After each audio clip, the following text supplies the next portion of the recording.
So, welcome to the video. This one's going to be a little bit different than normal. It's going to be me going out and shooting with the Intrepid 4x5 camera, which I picked up a few months ago, but I've only just got around to shooting. It's a combination of work and lockdowns and God knows what. But yeah, all filmed on my phone, so it's all a bit hit and miss, but hopefully it holds up. Something a bit different, so I thought it might be nice. If you've got any comments of anything you'd like to see me try photography wise in the future, let me know. I do try and reply to most comments, but yeah, let's get straight into this video and I'll catch up with you at the end.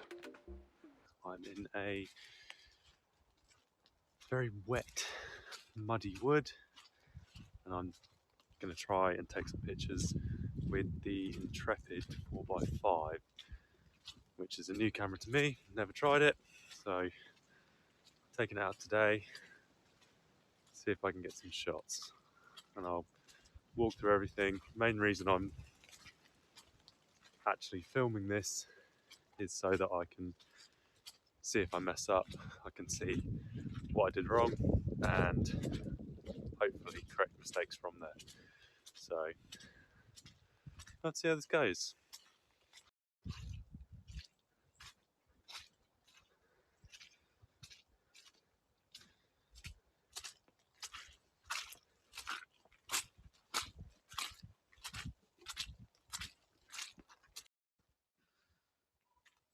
Okay, first shot of the day is going to be this tree. I've taken a picture of it with the RZ, but let's see what it looks like 4x5.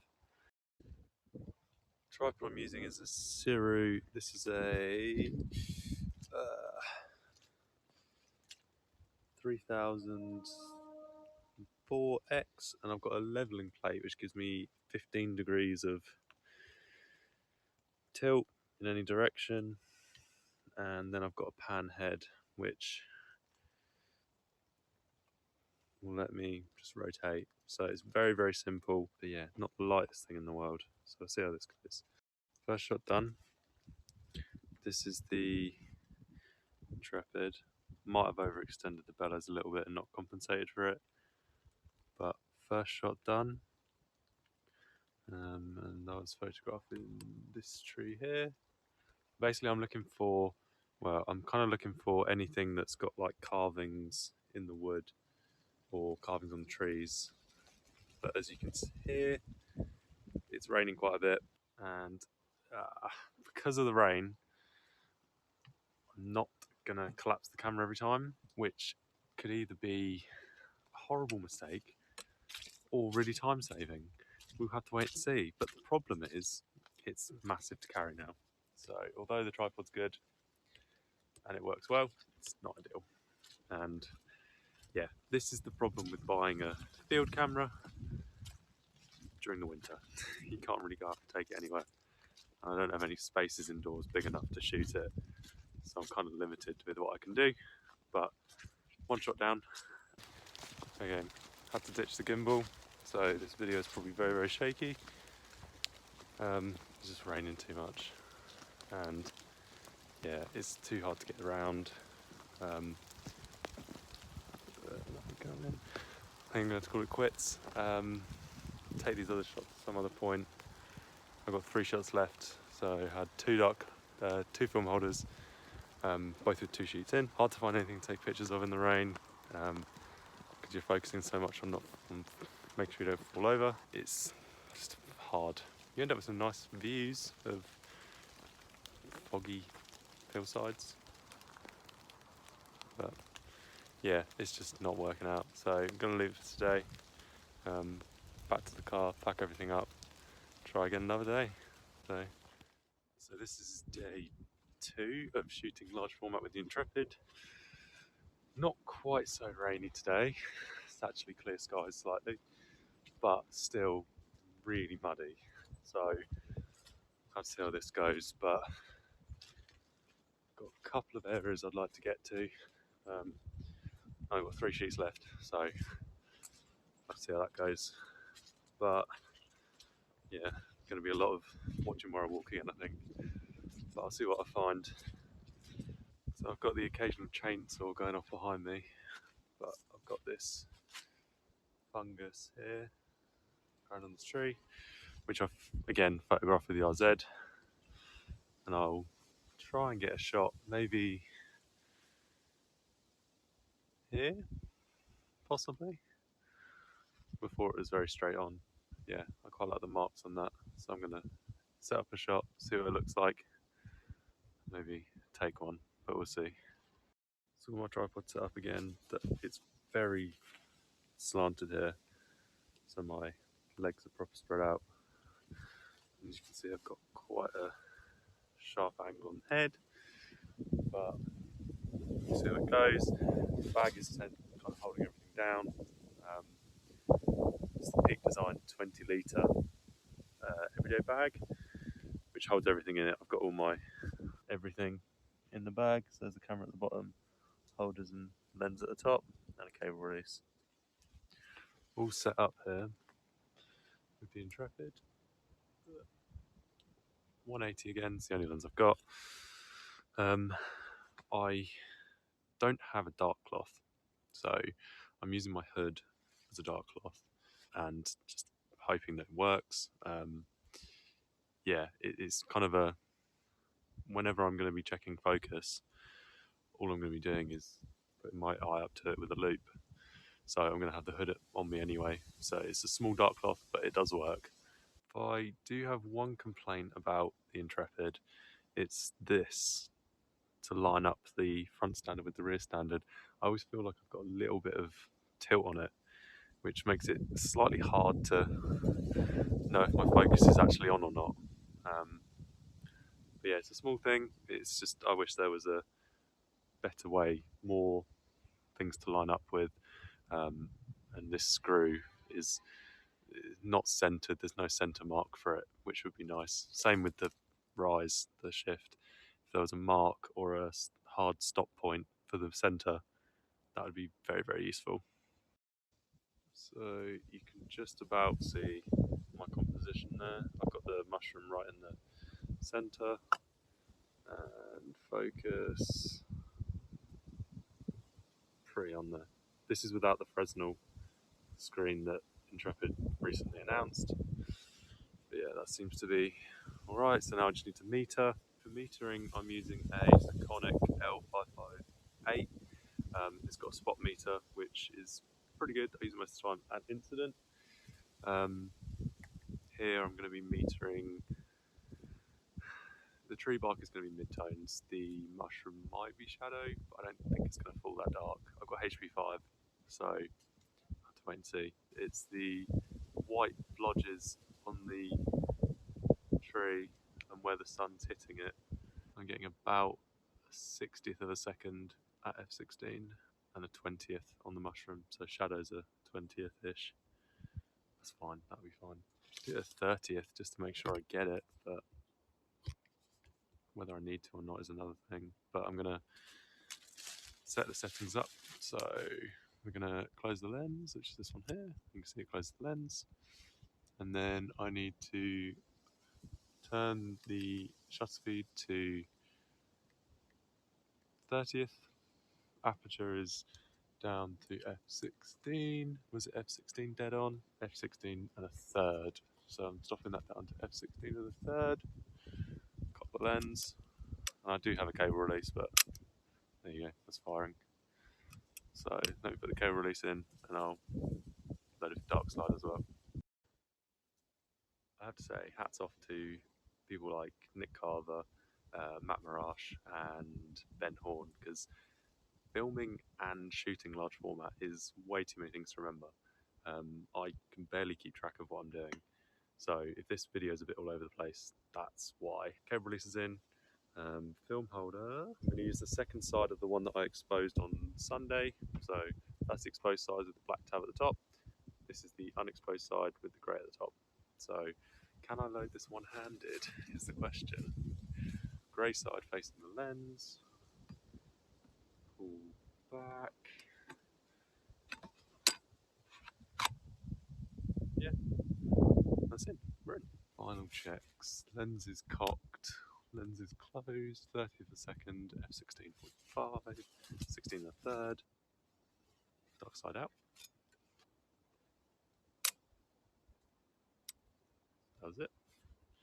So black side of the dark side, put that back in. There we go, that's in. That dark side's done, got 2 shots left. Pack up here and see if we can find anything else. It's a lot of faff, there's a lot of faff to set all these up. Setting up the tripod, setting up the camera, blah, blah, blah. It's all a pain. But I'll go around, see if there's anything else I can find. Start shooting again, similar sort of thing, see what I can get. Okay, might have found both of the shots I was after. God, this is so overexposed. Might have found both of the shots I was after in one close scene. You can probably see I'm on a road now, or sort of a road, dirt road, which where cars and stuff go over it, it's more compacted earth, so it's not quite so muddy, which is pleasant. But my scene is, where is it? That little teepee thing there. It's going to be quite small. I definitely shot these before on the RZ. But the nice thing about having a 180 on this is it works out to about a 55, which is what I'm used to with the 110mm on the Mamiya. So I kind of, it's a focal length I feel comfortable with. And then the second one is a tree that I know has loads of carvings on it. So I'm going to have to see if I can get a shot there. But this is the first one. So camera is all set up. I just need to focus and yeah, get that done. I keep thinking there's anywhere I can put you down, but I can't. I don't have tripod legs for this gimbal, so sorry, I can't take you through every step. But it's pretty simple. Take the bag off first of all. Change gimbal hands. So change gimbal hands first. See if there's anything in your composition you want to change. So there's a stick that I don't want in there. I'm gonna remove that stick. It's this little thin stick here. So some people probably wouldn't do that, but there's my camera with the Peak Design bag on the bottom. It's a good bag. It's all the 4x5 stuff in, and I use it every day, so it is literally my everyday bag. But yeah, it's going to be that teepee there, right in the centre, I think. But once I've focused up and everything, you can kind of see it there. There's the teepee. So I'm going to centre everything, see how it looks, and then I'll bring you back once I've focused. Okay, again, all set up. So I struggle with the composition a little bit because there's a lot of foreground, a lot of background. I didn't know how much to get in. If I go higher on the top of the frame, then I end up with just sky, which is boring. If I come too much down, then I've got too much crap on the floor. So I don't know what to do. I'm going to leave the teepee bang in the centre, and I'll turn this camera around and I'll show you focus on that. The hood method for the dark cloth works. It's not ideal. Genuine dark cloth would be better. It'd also be better if it wasn't so bloody freezing today. As you can see, that's the shot. This is where I'm at with focusing and framing. Is that going to focus? There we go, got it. That's right in the middle. My shoot is wide open, you know. I quite like the depth of field. It's very shallow at the front, so down here is very, very shallow. And then the background is thrown out a little bit. I need to meter, so I'll meter, same thing again. And what am I getting? So for metering, I'm going to meter in the inside the teepee, so 25th of a second at 16, 200th of a second F, 5.6. I need to stop it down a bit. Okay, let's go F11. So 50th of a second inside, and highlights are going to be there, 80th of a second. Midtones are at 40th of a second, so I'm getting 40th of a second, but I'm going to meter for the background, 25th, yeah. I don't care about those leaves is the thing. I'm more concerned about the TP. So if the TP's at 40th, I might do 30th just to brighten up a tiny bit. Okay, so back on here. I'm still on a 30th from last time, so I need to close the lens, set the aperture down to my working aperture of 11 point something, 11.2. So Seeing as I'm overexposing the shutter speed ever so slightly, I'm going to close that down to 11.3 cable release. You'd not believe how hard screwing a cable release in one-handed is, but it's a pain. Same procedure as before. That's the shot. This is the camera. Dark slides, grey and grey, so this is the unshot thing. My camera is wobbling on the quick release plate, which is worrying me slightly. You should always put 2 screws in them. Right, front dark slide out. Wait for the wind to die down a bit. And didn't cut the lens. So cock the lens. There you go, rookie mistake. Cock the lens, and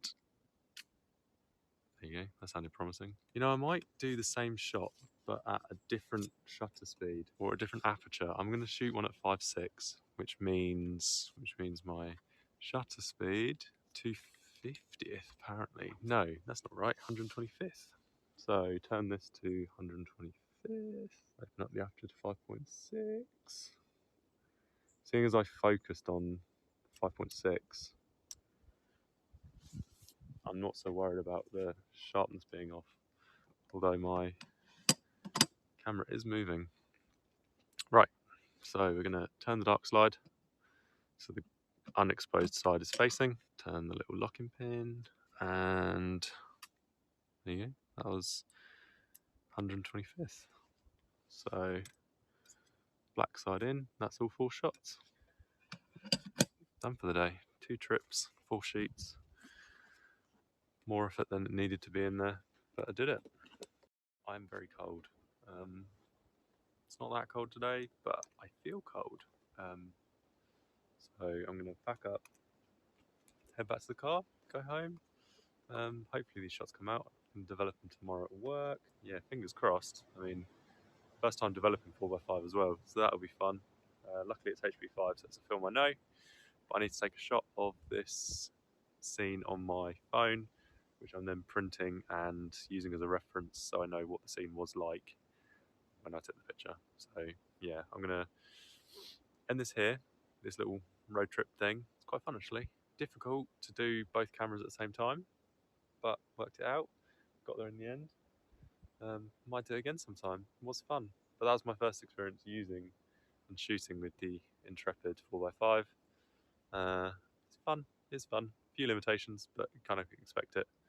And yeah, let's hopefully head back somewhere warm once I've had the pictures developed, and then I can show you what they look like. That'll be fun. This is not a normal site. People don't use large format cameras around here. This feels very weird. When I came down this hill earlier after photographing the mushroom halfway up, I did not think about carrying a camera back up the hill with all the mud. So that'll be fun. So, thank you for watching, and I hope you enjoyed the video. It was very fun to make, as I said previously. It was a little bit different, and what did we learn? We learned that 4x5 is fun to shoot, but it can be quite stressful, and doing it while filming on your phone also adds to the stress. Speaking of filming on your phone, video quality, so-so, it's alright. Gimbal worked well. Audio quality, rubbish. Okay, need to sort that out. Sorry about that, I apologise for the poor audio. I had clips that just had no audio at all, so I will sort that out. But yeah, thank you very much for watching. Hope you liked the video. Like, share and subscribe. You don't really have to share, that's fine by me. But liking and subscribing do help, so that'd be good. So thanks for watching, and I'll see you in the next video.